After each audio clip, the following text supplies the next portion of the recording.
Hello my dear students, आज के इस वीडियो में हम आपके साथ बात करने जा रहे हैं इलेक्ट्रोवैलेंट कंपाउंड्स के बारे में, इलेक्ट्रोवैलेंट बॉन्ड के बारे में। इलेक्ट्रोवैलेंट बॉन्ड कैसे बनते हैं, कौन कौन सी कंडीशन होती है इलेक्ट्रोवैलेंट बॉन्ड बनाने के लिए, और वो जो इलेक्ट्रोवैलेंट कंपाउंड्स बनते हैं उनके कैरेक्टरिस्टिक फीचर क्या क्या हैं। ठीक है ना। तो सबसे पहले हम लोग यहाँ पर जाने इलेक्ट्रोवैलेंट बॉन्ड ये सब कहाँ से आ रहा है। तो उससे पहले एक पॉइंट समझते हैं, क्लासिफिकेशन, कितने तरीके के बॉन्ड हो सकते हैं। तो देखो बेटा, हम यहाँ पर बात कर रहे हैं क्लासिफिकेशन ऑफ बॉन्ड्स के बारे में, यानी उनके बीच का जो अट्रैक्टिव फोर्स है, एलिमेंट्स के बीच में जो अट्रैक्टिव फोर्स है बॉन्ड बनाने में, हम उसकी बात करें तो देखिए कितने तरीके का अट्रैक्टिव फोर्स हो सकता है। दो तरीके का, एक स्ट्रांग और एक वीक। ये तो हुआ, या तो स्ट्रांग बॉन्ड बनेगा या तो वीक बॉन्ड बनेगा। यही तो हुआ अट्रैक्टिव फोर्स। अब स्ट्रांग बॉन्ड हमारा कितने तरीके का हो सकता है, वीक कितने तरीके का हो सकता है। वीक दो तरीके का, एक हाइड्रोजन बॉन्ड और एक कौन सा, van der Waals force between the elements या एटम्स, वो जो इंट्रैक्शन होगा, यानी वैन डर वाल्स इंट्रैक्शन और हाइड्रोजन बॉन्डिंग। ऐसे तो मैं बोलूँ ना, हाइड्रोजन बॉन्डिंग एक तरीके से van der Waals force of attraction ही है, लेकिन वो थोड़ा ज़्यादा स्ट्रांग होता है ना वैन डर वाल्स फोर्स के कंपैरिजन में, और कुछ ही एलिमेंट्स के बीच बनता है, इसलिए उनको अलग करके पढ़ा जाता है। ठीक है, तो ये बात आपको ध्यान रखना है तो वो एक, लेकिन हम लोग उसको सेपरेट स्टडी करते हैं। इसलिए क्या हुआ, हाइड्रोजन बॉन्ड एक अलग, और क्या वैन डर वाल्स बॉन्ड एक अलग। ठीक है ना। ये कैसा हुआ, वीक फोर्स ऑफ अट्रैक्शन वाले बॉन्ड हुए। और स्ट्रांग वाले electrovalent bond, covalent bond, coordinate bond, metallic bond, ये हमारे कौन से हो गए, स्ट्रांग। तो ये देखो बेटा, अट्रैक्टिव फोर्स कितने तरीके का, एक स्ट्रांग बॉन्ड और एक वीक बॉन्ड, यानी वीक इंट्रैक्शन। स्ट्रांग में हमारा हो गया ionic bond, covalent bond, coordinate bond, metallic bond. ठीक है ना। अब ऐसे वीक वाले में देखो बेटा कौन सा है, हाइड्रोजन बॉन्ड और एक van der Waals interaction. Clear हो गया। तो ये वैन डर वाल्स इंट्रैक्शन, हमको इन सब के बारे में डिटेलिंग करनी है, इन सब के बारे में आपको बताने जा रहे हैं। उसमें देखिए जो पहला हमारे पास है इलेक्ट्रोवैलेंट बॉन्ड। क्या होता है इलेक्ट्रोवैलेंट बॉन्ड, कैसे बन रहा है, इसके बारे में देखो। हर एलिमेंट क्या चाहता था कि हम कैसे भी करके अपने लास्ट सेल में 8 इलेक्ट्रॉन कंप्लीट करें। तो मान लीजिए दो एलिमेंट हैं ए और बी, दो एलिमेंट हैं ए और बी, ए के वैलेंस सेल में 1, 2 या 3 इलेक्ट्रॉन्स, बी के वैलेंस सेल में 5, 6 या 7 इलेक्ट्रॉन। चाहते क्या है, ऑक्टेट पूरा करें। ठीक है ना। ऐसा कब होगा बेटा, जब ए हमारा मेटल हो जाए, मेटल होगा तो 1, 2, 3 लास्ट में इलेक्ट्रॉन्स होंगे, और जो नॉन मेटल होगा तो उसके लास्ट में 5, 6 या 7 इलेक्ट्रॉन होंगे। ठीक है ना। तो हम क्या चाहते हैं भैया, every element tries to attain noble gas electronic configuration. ऐसे दो एलिमेंट लिए, एक के वैलेंस सेल में 1, 2 या 3 इलेक्ट्रॉन, दूसरे में 5, 6 या 7 इलेक्ट्रॉन, यानी एक मेटल दूसरा नॉन मेटल, है ना। अब यहाँ पर ए जो है इसका आईपी लो, इसका आईपी लो यानी लो आईपी, और बी का क्या हुआ, high electron gain enthalpy, HEG high हो जाए। ठीक है ना बेटा। अब इसमें देखो और एक पॉइंट, इसकी इलेक्ट्रॉन नेगेटिविटी का डिफरेंस इनमें बहुत हाई हो, 2.3 से ज़्यादा होना चाहिए। ठीक है ना बेटा।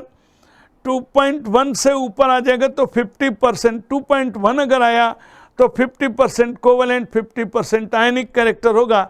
ये बात हम आपको पीरियोडिक टेबल में बता चुके हैं, याद आए ना बेटा। तो लो आईपी हो, हाई इलेक्ट्रॉन गेन इंथैल्पी हो, ये हमारा स्ट्रांग इलेक्ट्रो पॉजिटिव हो, ये हमारा क्या हो गया, स्ट्रांग इलेक्ट्रो पॉजिटिव हो, और अगला वाला हमारा क्या हो, स्ट्रांग इलेक्ट्रो नेगेटिव हो। ठीक है ना बेटा। और डिफरेंस ऑफ इलेक्ट्रोनेगेटिविटी इन दोनों के बीच में, डिफरेंस ऑफ इलेक्ट्रोनेगेटिविटी क्या हो, हाई हो। डिफरेंस ऑफ इलेक्ट्रोनेगेटिविटी हाई हो तो क्या होगा, तब इस सिचुएशन में बेटा जो ए है वो अपना इलेक्ट्रॉन रिलीज कर देगा, कैटायन बनाएगा, बी उस इलेक्ट्रॉन को एक्सेप्ट कर लेगा और एनायन बनाएगा।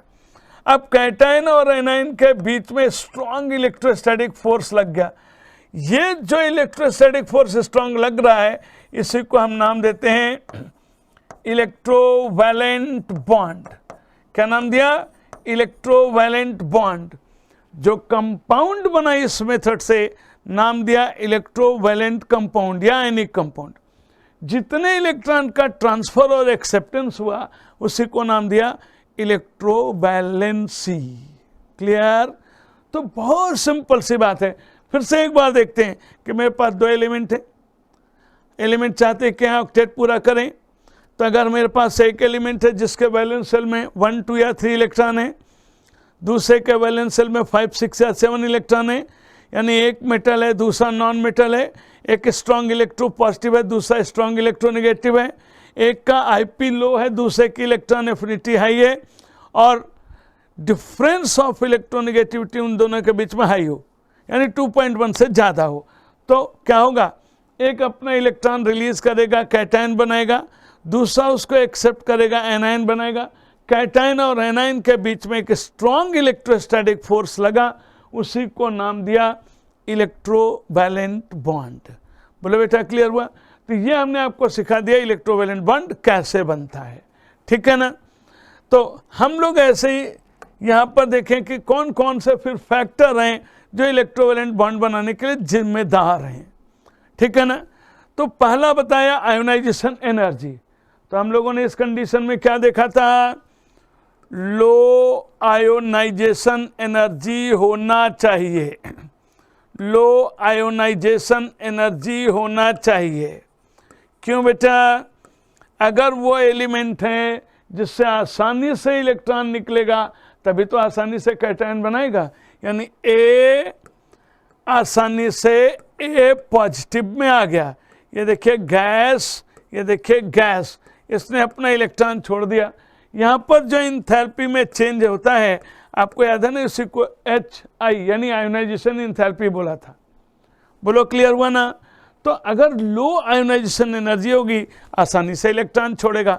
बोलो बॉन्ड बनने की तेज कंडीशन होगी, फास्ट कंडीशन होगी, जल्दी से बॉन्ड बनेगा, आसानी से बॉन्ड बनेगा। अब दूसरा देखो यहाँ पर कौन सा? इलेक्ट्रॉन एफिनिटी यानी electron gain enthalpy. Electron affinity that is electron gain enthalpy HEG क्या होना चाहिए? वो हाई होना चाहिए। क्यों? जितने स्ट्रांगली वो इलेक्ट्रॉन को अट्रैक्ट करेगा उतना ही आसानी से निगेटिव आयन बनाएगा, और जितने आसानी से निगेटिव आयन बनाएगा उतने मजबूत बॉन्ड बनेगा, उतने ही आसानी से बॉन्ड बनेगा। बोलो तो इलेक्ट्रॉन गेन इंथैल्पी हाई हो, आयोनाइजेशन एनर्जी लो हो, तभी वहाँ पर आयनिक बॉन्ड बनने का चांस होगा, ठीक है ना। क्लियर? लेकिन हमने और शर्त आपको क्या लगा करके बताया था यहाँ पर? डिफरेंस ऑफ इलेक्ट्रोनेगेटिविटी भी क्या होना चाहिए? हाई होना चाहिए, ठीक है ना। क्लियर? और एक और पॉइंट बोल दिया था, एक स्ट्रॉन्ग इलेक्ट्रो पॉजिटिव हो, दूसरा स्ट्रॉन्ग इलेक्ट्रोनेगेटिव हो। तो जिसका आईपी कम होगा, यानी जो मेटल होगा उसका आईपी कम होगा। जनरली मेटल का ही आईपी कम होता है, तो जो मेटल होगा उसका आईपी भी कम होगा, ठीक है ना, और वही स्ट्रॉन्ग इलेक्ट्रो पॉजिटिव हो जाएगा। और जो नॉन मेटल है उसकी इलेक्ट्रॉन गेन इंथैल्पी ज़्यादा होगी, ठीक है ना, उसकी इलेक्ट्रॉन गेन इंथैल्पी ज़्यादा होगी, उसकी इलेक्ट्रोनेगेटिविटी भी ज़्यादा होगी। क्लियर हो गया? तो उसी के आयनिक बॉन्ड बनाने के चांस होंगे। इस आयनिक बॉन्ड को एक्सप्लेन करने के लिए हमको लैटिस एनर्जी की भी ज़रूरत पड़ती है। ये क्या होता है बेटा? लैटिस एनर्जी या लैटिस एंथैल्पी। लैटिस एंथैल्पी को पूरा डिटरमाइन करने का जो तरीका है वो बॉर्न हैबर साइकिल में हम लोग पढ़ते हैं बेटा, ठीक है ना। बॉर्न हैबर साइकिल में पढ़ते हैं लैटिस एंथैल्पी कैसे बताते हैं, ठीक। मैं थोड़ी सी बात यहाँ पर लैटिस एंथैल्पी, लैटिस एनर्जी की जोड़ के दिखाता हूँ। देखो बेटा, जैसे हमारे पास ये सोडियम है और ये क्लोरीन है, आपस में जुड़ रहे हैं और NaCl बना रहे हैं आयनिक कंपाउंड, ठीक है। ये सॉलिड है, ये गैस है और ये सॉलिड है। इनके बनाने में एक जो यहाँ पर हीट प्रोड्यूस हो रही है उसको नाम देते हैं हीट ऑफ फॉर्मेशन। जुड़ रहे हैं ना, फॉर्मेशन हो रहा है। तो जब भी हम लोग ये डिफिनीशन देते हैं हीट ऑफ फॉर्मेशन की तो बोलते हैं किसी भी सब्सटेंस का 1 मोल उसी के अपने एलिमेंट से बनाए जाएं, इसीलिए इनको उन्हीं के एलिमेंट से बनाया गया। तो पूरी कंडीशन देखो बेटा कैसे हुआ होगा। ये सॉलिड सोडियम, पहले ये सोडियम गैस में आया होगा, यहाँ पर एक एनर्जी लगी होगी H सब्लिमेशन, ठीक है ना, यानी H माने इंथैल्पी, सब्लिमेशन क्यों, सॉलिड से सीधे गैस में आ गए। अब ये जो गैस वाला था इससे हमने 1 इलेक्ट्रॉन निकाल लिया, Na कैटायन बना लिया, ठीक है ना बेटा, 1 इलेक्ट्रॉन निकाल लिया और यहाँ पर जो एनर्जी लगी उसको नाम दिया HI यानी आयोनाइजेशन इंथैल्पी। अब बेटा देखो क्लोरीन वाले का बॉन्ड तोड़ दिया और इसको Cl एटम में ले आए, ठीक। 1 मोल को तोड़ने के लिए इतना 1 डिसोसिएशन एनर्जी लगेगा, H माने इंथैल्पी, D माने डिसोसिएशन, हाफ है तो बेटा हाफ लगेगा या कंज्यूम हो जाएगा, क्लियर। अब इस Cl को मैं क्या कर रहा हूँ, 1 इलेक्ट्रॉन प्रोवाइड कर रहा हूँ, दे रहा हूँ। ये देखो 1 इलेक्ट्रॉन ऐड करूंगा तो Cl माइनस आयन बन जाएगा गैसियस स्टेट में, ठीक है ना। यहाँ पर जो इंथैल्पी लगेगा उसको नाम देंगे HEG। अब ये जो गैसियस हमारा Cl माइनस आयन है, ठीक है ना, और कौन जो Na प्लस आयन है, इन दोनों के जुड़ने पर फिर से एक एनर्जी रिलीज होगी जिसको नाम दिया हम लोगों ने लैटिस इंथैल्पी या लैटिस एनर्जी। तो 2 डेफिनेशन हम लोग लैटिस एनर्जी के बना सकते हैं। कौन सा बेटा, एक तो हुआ अमाउंट ऑफ एनर्जी रिलीज, निकल गया, देखो क्यों, जब कैटायन और एनायन जुड़ेंगे और सॉलिड सोडियम क्लोराइड के क्रिस्टल बनाएंगे तो एनर्जी रिलीज होगा कि नहीं, बोलो, एनर्जी रिलीज होगा ना। तो मैं यहाँ पर बोल सकता हूँ कि 1 मोल सॉलिड आयनिक कंपाउंड उनके constituents ions isolated gaseous ion से बनाने में जितनी एनर्जी रिलीज होती है उसको हम लोग बोलते हैं लैटिस इंथैल्पी। एक बार फिर से देखें, यानी 1 मोल सॉलिड आयनिक कंपाउंड बना रहे हैं, किससे, उनके आइसोलेटेड गैसियस आयन से, तो जितनी एनर्जी रिलीज होगी उसी को नाम दिया लैटिस इंथैल्पी या लैटिस एनर्जी। एक दूसरी डिफिनीशन भी आती है, सॉलिड आयनिक कंपाउंड को हम सेपरेट करें, अलग अलग करें, उनके जो आयंस हैं उसमें उनको बदल दें, यानी सॉलिड आयनिक कंपाउंड को सेपरेट करके उनके आइसोलेटेड गैसेस आयंस में बनाएं और उनको इतनी दूरी पर रखें कि उनके बीच में कोई फोर्स ऑफ अट्रैक्शन ना हो, तो जितनी एनर्जी आपको देनी पड़ेगी वो हो जाएगी लैटिस इंथैल्पी, यानी energy required to separate 1 mole of solid ionic compound into their isolated gaseous ions, into their isolated gaseous ions। क्या हो गया बेटा, ये लैटिस एंथैल्पी या लैटिस एनर्जी, ठीक है ना। दोनों डिफिनीशन पर आपसे बात हुई है, एनसीईआरटी ने ये वाली डिफिनीशन को दे रखा है अपने की किसी सॉलिड आयनिक कंपाउंड को उनके आइसोलेटेड गैसियस एटम में कन्वर्ट करने में जितनी एनर्जी देनी पड़े उसको बोला था लैटिस एंथैल्पी, ठीक है ना बेटा। लेकिन इधर से इधर जाओ तो वो भी गलत नहीं होगा, ठीक। अब जितनी ज़्यादा लैटिस एंथैल्पी होगी ना, एनर्जी रिलीज हुई होगी, उतना ही मजबूत बॉन्ड बनेगा, ठीक है ना। अब इसी लैटिस एंथैल्पी पर बेटा गेम खेलना है मुझे, ये देखो लैटिस एंथैल्पी आपको मालूम है लैटिस एनर्जी, ठीक है ना। तो आपने एक फोर्स पढ़ा था कूलम्ब्स लॉ वाले में, F is directly proportional to Q1 Q2 upon R square, याद है। तो जब मैं एनर्जी की बात करूंगा तो यहां पर स्क्वायर वाली बात खत्म हो जाएगी, बस भाई बोलो बेटा करेक्ट, ये स्क्वायर वाली बात खत्म हो गई, Q1 Q2 अपॉन R आ गया। अब लेकिन ये जो R होगा ना, ये R कैटायन भी होगा, R एनायन भी होगा, ठीक है ना, R कैटायन भी होगा और R एनायन भी होगा, ठीक है बेटा।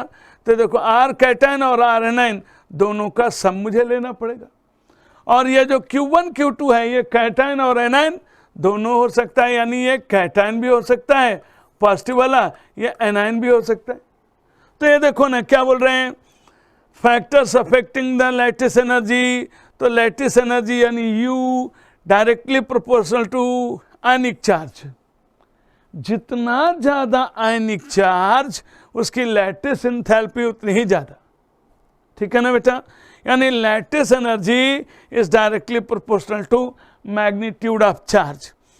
अब साइज ऑफ कैटायन और साइज ऑफ एनायन पर देखो, जितना ज़्यादा उनका साइज होगा उसकी लैटिस एनर्जी, लैटिस एंथैल्पी उतनी ही कम होगी, क्योंकि इनवर्सली प्रोपोर्शनल हो गया ना। अब बोलो क्लियर हो गया, यानी चार्ज ज़्यादा तो लैटिस एनर्जी ज़्यादा, साइज कम तो लैटिस एनर्जी ज़्यादा। इन दोनों में डोमिनेंट किसको मानेंगे? चार्ज वाले को हम लोग डोमिनेंट मानेंगे, यानी चार्ज वाला जो फैक्टर है वो डोमिनेंट है किसके ऊपर?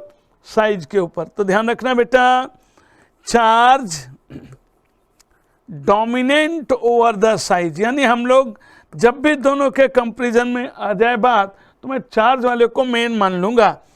Charge dominant over the size, ये बात का आपको ध्यान रखना है।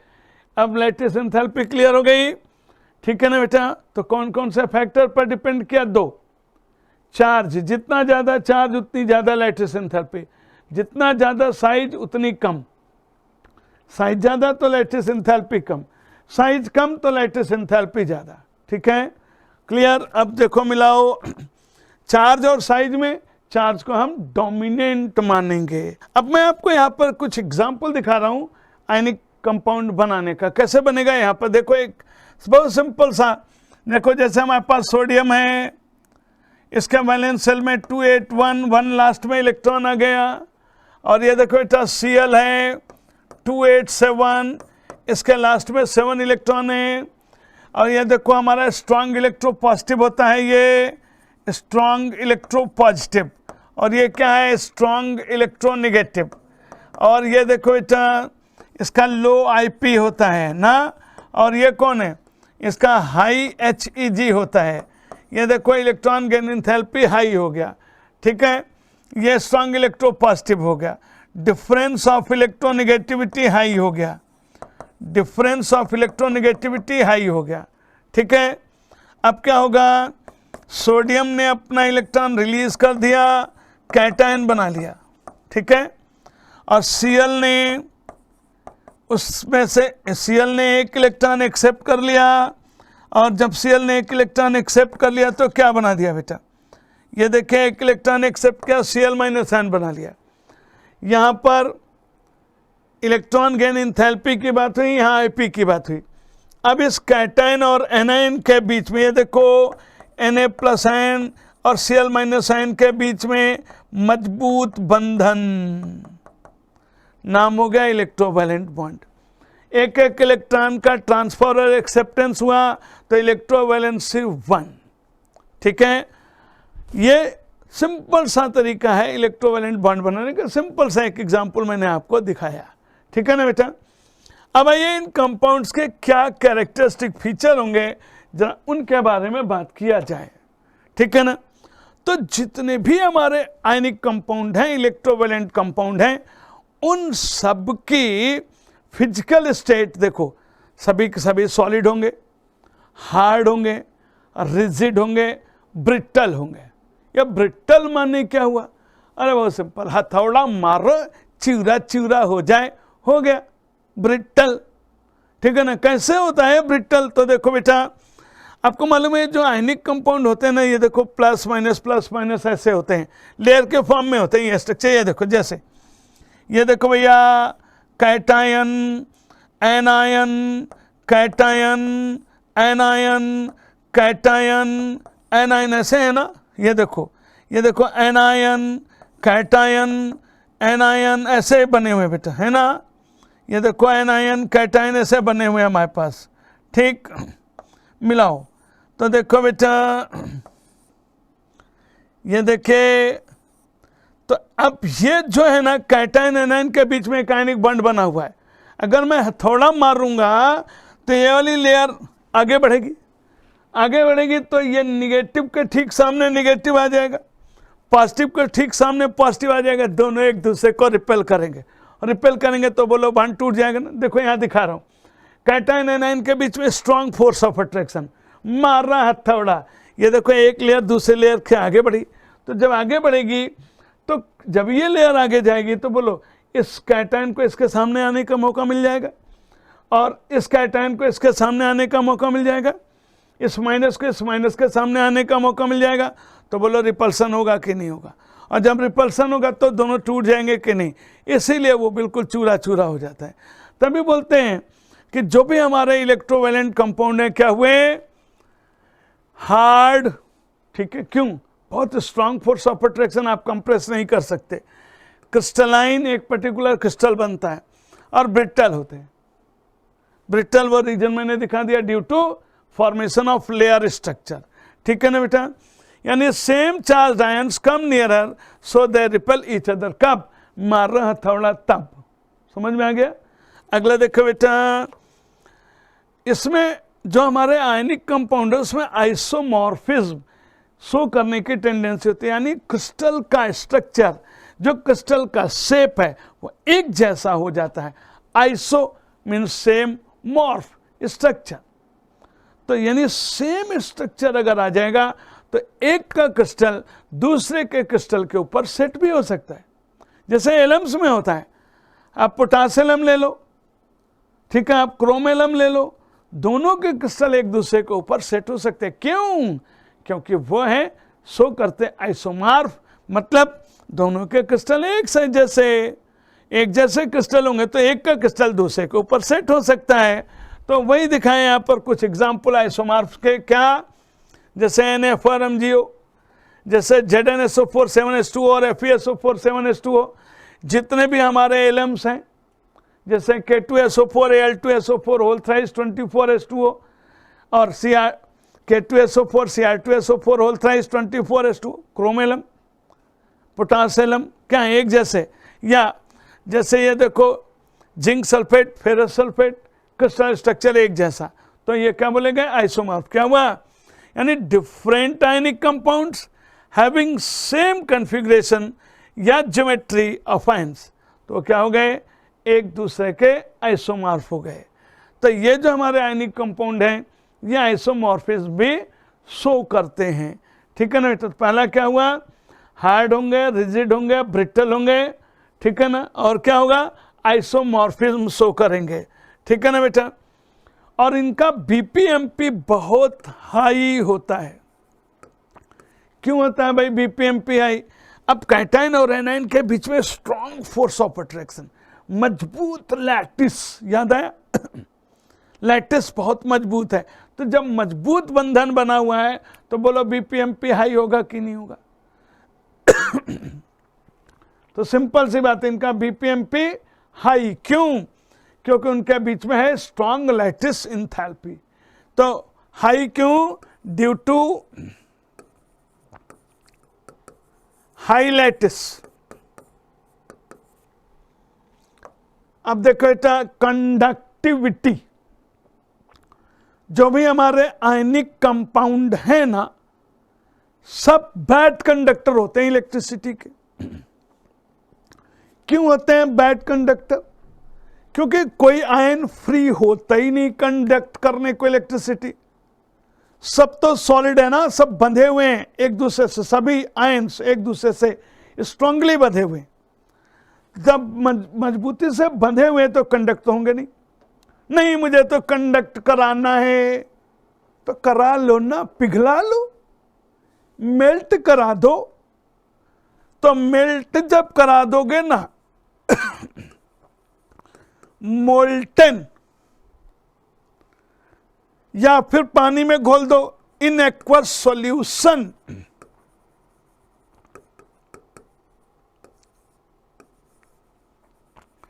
गुड कंडक्टर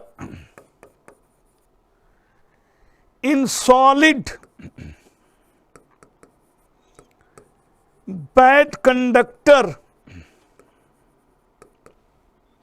सॉलिड में, गंदे कंडक्टर, कंडक्ट करते ही नहीं।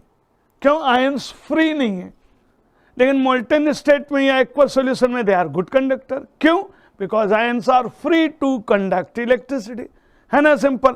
अब देखते हैं बेटा नेक्स्ट, सॉल्युबिलिटी, जो भी हमारे आयनिक कंपाउंड हैं पोलर सॉल्वेंट में या वाटर में डिसॉल्व हो जाते हैं, ठीक, लेकिन बहुत से तो नहीं घुलते।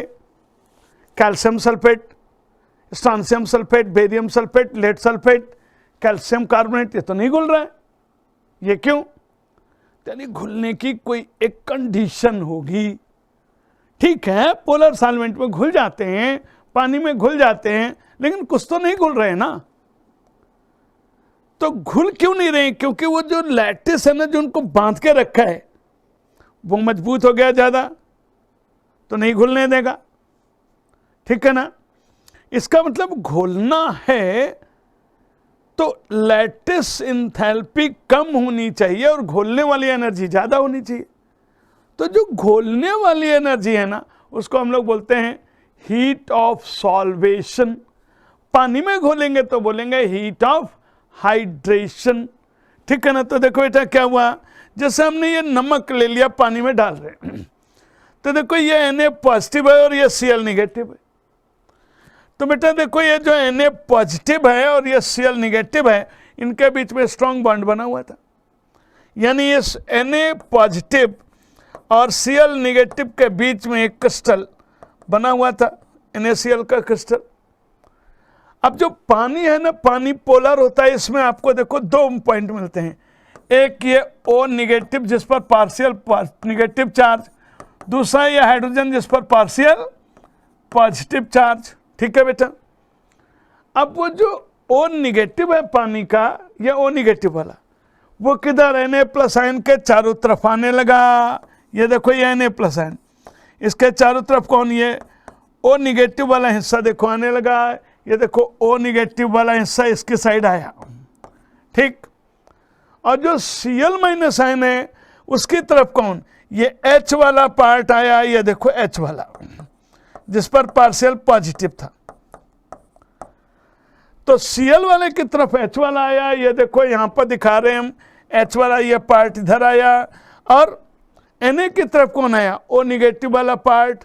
अब खींचम खाच चालू, Cl को वो H वाला हिस्सा खींच रहा है, इधर से Na पॉजिटिव को O वाला हिस्सा खींच रहा है। भैया खींच करके वो अलग कर देंगे, लेकिन वो तभी भैया जब ये इसके पास आएंगे, तो पास आने पर एक एनर्जी रिलीज होगी। पास आएंगे, जुड़ेंगे ना, बंधन बनेगा ना इस H और इस Cl के बीच में, इधर इस O और Na के बीच में बंधन बनेगा ना, अट्रैक्शन होगा ना, एनर्जी डेवलप होगी ना, तो रिलीज होगी, तभी तो बंधन बनेगा। तो वो जो एनर्जी रिलीज हो रही है, ठीक है ना, वो हम क्या बोल रहे हैं, हीट ऑफ हाइड्रेशन। अगर वो इस लैटिस से जो बांधे रखने वाली एनर्जी है उससे ज्यादा हो जाए तो बोलो घुलेगा ना, और अगर लैटिस एंथैल्पी ज्यादा हो जाए तो नहीं घुलेगा। तो देखिए NaCl हमारा वाटर में है, क्या हो रहा है, Na plus ion associated with negatively charge oxygen of water, सही है, ऑक्सीजन के साथ। Cl minus ion associated with positively charge hydrogen के साथ आया। तो मैंने वही दिखाया कि ये अलग कर रहा है, खींच रहा है। अब यहां पर क्या हुआ, इसके जुड़ने पर, वाटर के इस कैटायन एनायन पर जुड़ने पर जो एनर्जी रिलीज हुई, नाम दिया हीट ऑफ हाइड्रेशन। अगर वो इस लैटिस एंथैल्पी से ज्यादा हो जाए तो पानी में घुलेगा, नहीं तो नहीं घुलेगा। तो देखो बेटा, किसी भी आयनिक कंपाउंड को पानी में घुलने के लिए क्या होना चाहिए, हाइड्रेशन एनर्जी लैटिस एनर्जी से ज्यादा। घुलेगा तब जब हाइड्रेशन एनर्जी लैटिस एनर्जी से ज्यादा होगा। ओके, तो मैं लैटिस एनर्जी देखूं तो क्या होगा, इनवर्सली प्रोपोर्शनल टू सॉल्युबिलिटी, यानी लैटिस एनर्जी ज्यादा तो सॉल्युबिलिटी कम, सही है ना। अब देखो हाइड्रेशन एनर्जी ज्यादा तो ज्यादा घुलेगा। ठीक, ये देखो हाइड्रेशन एनर्जी ज्यादा तो सॉल्युबिलिटी ज्यादा, लैटिस एनर्जी ज्यादा तो सॉल्युबिलिटी कम। अब हाइड्रेशन एनर्जी किसके ऊपर डिपेंड करा, कैटायन और एनायन के साइज के ऊपर, चार्ज के ऊपर, ठीक है ना। तो जितना छोटा साइज होगा, जितना ज्यादा चार्ज होगा, उस पर उतना ही ज्यादा हीट ऑफ हाइड्रेशन प्रोड्यूस होगा। क्यों, ज्यादा स्ट्रॉन्ग बॉन्ड आएगा ना, वाटर उसके ज्यादा नजदीक पहुंचेगा, ज्यादा अट्रैक्शन होगा, ज्यादा एनर्जी रिलीज होगी। यानी अगर मैं देखूं साइज ज़्यादा तो हाइड्रेशन एनर्जी कम, ठीक है ना, और चार्ज ज़्यादा तो हाइड्रेशन एनर्जी ज़्यादा। तो यानी स्मॉल साइज हो, चार्ज ज़्यादा हो तो हीट ऑफ हाइड्रेशन ज़्यादा होगा और क्या होगा, घुलने का चांस ज़्यादा हो जाएगा। ठीक, तो देखो बेटा, जो हाइड्रेशन एनर्जी है मेनली हम लोग कैटायन के साइज पर डिसाइड करते हैं, एनायन पर क्यों नहीं, क्योंकि पहले पढ़ चुके हैं हम लोग साइज ऑफ एनायन हमेशा कैटायन से ज़्यादा होगा। और अभी पढ़ा कि अगर हम साइज बढ़ा देंगे तो हीट ऑफ हाइड्रेशन कम होगा। इसका मतलब जो हीट ऑफ हाइड्रेशन के लिए डिसाइडिंग फैक्टर होगा कौन होगा, कैटायन, ठीक है ना। ये भी बात क्लियर हो गई बेटा। अब जरा मिलाइए, ठीक है ना, कुछ इस पर बेस्ड पॉइंट और प्रॉब्लम देख लेते हैं, ठीक है ना।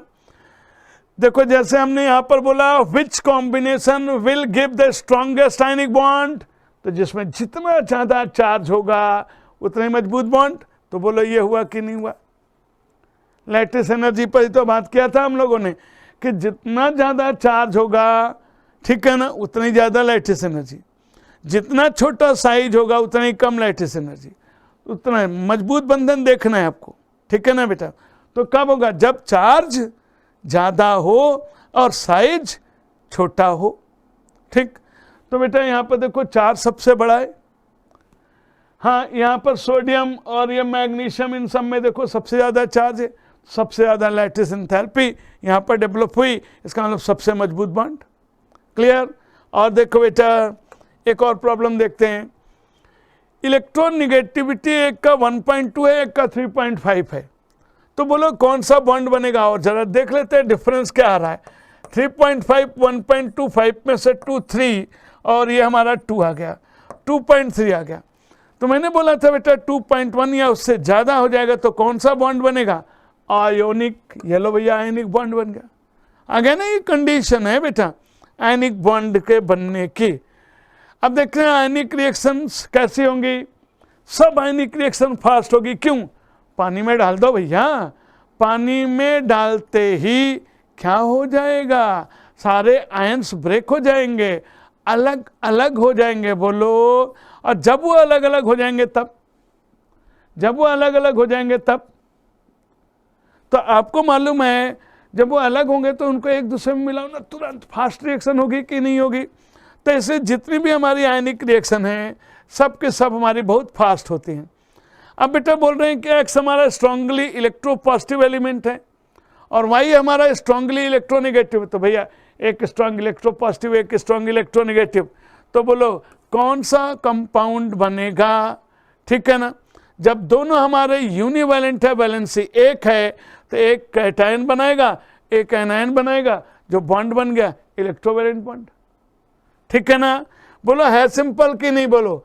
जैसे आप बोल रहा है ionic bond formation between A and B कब बनेगा, जब एक का आयनाइजेशन एनर्जी लो हो, दूसरे की इलेक्ट्रॉन एफिनिटी यानी इलेक्ट्रॉन गेन एंथैल्पी हाई हो, तभी तो बनेगा। यही तो कंडीशन पढ़ा था आपने कि कैसे हम लोग इलेक्ट्रोवैलेंट बॉन्ड बनाते हैं और उन कंपाउंड्स की प्रॉपर्टीज़ क्या हैं। और फिर कुछ एक अलग वीडियो में आपको लैटिस एनर्जी पर स्पेशली कुछ प्रॉब्लम दिखाएंगे, क्योंकि वही प्रॉब्लम आपके उसमें ज़्यादा आती हैं। Okay, thank you.